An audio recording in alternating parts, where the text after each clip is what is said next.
Hello guys, my name is Matthew, and in today's video I'm going to show you how you can create your category or categories at shopware.com.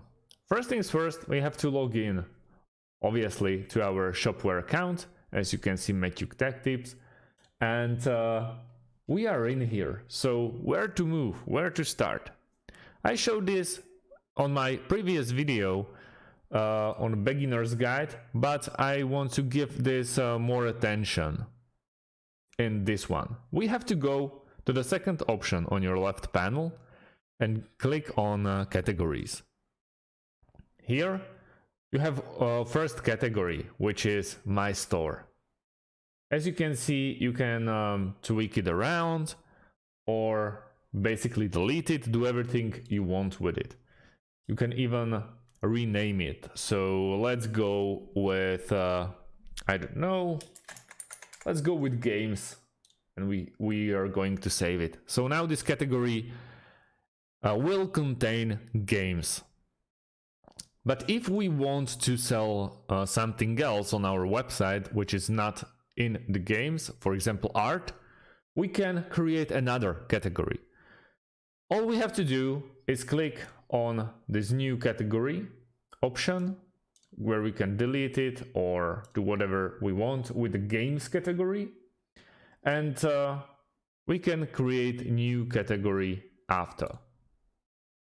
As you can see, create category, we can name it art, we can go yes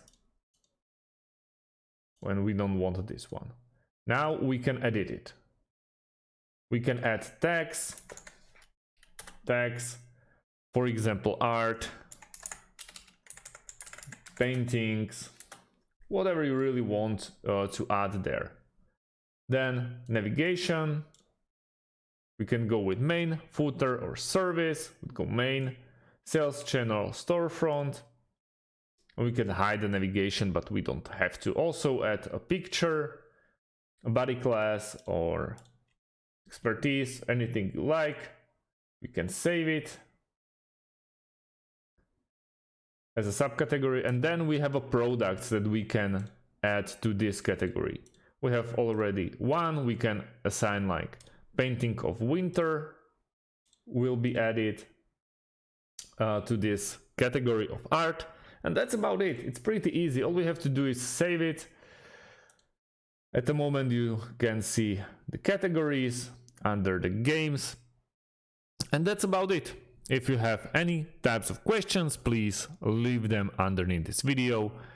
I'll try to answer them, and don't forget to like and subscribe, and see you in the next one. Have a great day.